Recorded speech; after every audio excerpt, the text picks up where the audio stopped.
Eminsin de derine gitme. Azarsan kırık oyuk olur reyim. Yazıqdır qəm vermə, incitmə. Soyub ərşəsən soyuq olur reyim. Niyə bu qədər qəddar adamsan? Hərdən vurmaqdan bezir reyim. Bütün günü sənə axtarlardasan. Saatlarla səni soruşur gəzir reyim. Qoca dünya da mənə dar gəlir. Dişim dodağımı kəsir reyim. Qəmin üstünə intizar gəlir. Məhbus kimi zindanda əsir reyim. Hər axşam gözləmişəm səni. Bulut kimi qanım qaralır reyim. Darıxıb çox özləmişəm səni. Tez gəl nəfəsim daralır reyim. Sevgidən böyük əsər yazmışam. Bilirəm mənasızdır hədər ürəyim.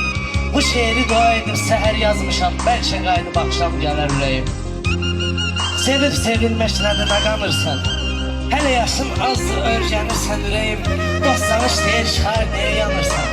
Deyə bilmirəm evlənirsən ürəyim. Yığıb əşyalarımı getmək istəyirəm. Yaşaya bilmirəm bu ölkədə ürəyim. İllərdir saf təmiz sevgi bəsləyirəm.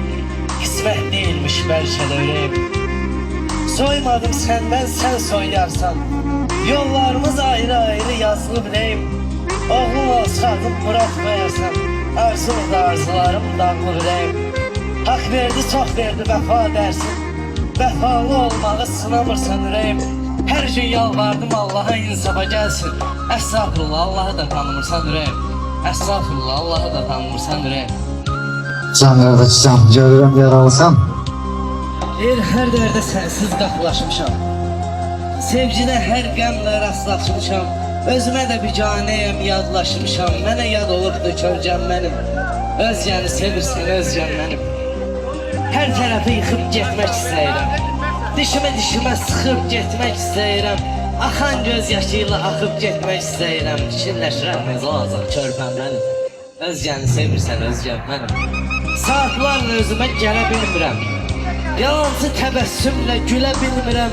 Ölmək istəyirəm, ölə bilmirəm. Ölməkdir çarəm, bəlkə mənim. Özgəni sevirsən, özgən mənim. Uşaq idim, sevgi nədir bilmədim. Səni sevdim, səndən özgə sevmədim. Adını hər yerə yazdım, silmədim. Var sən adlı ürəyində yarəm mənim.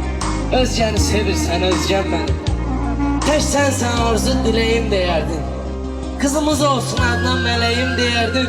Açmaram səni heç vaxt ürəyim deyərdin. Bəs hardasan ürək parəm mənim. Özgəni sevirsən, özgən mənim. Şairin əvvəlki qəzəli şeiri yoxdur. Qəlbimin hakimi sənsən, qeyri yoxdur. Hər gün içirəm nə qədər xeyri yoxdur. Məni sərxoş etmir badəm mənim. Özgəni sevirsən, özgən mənim. Sağ ol şair.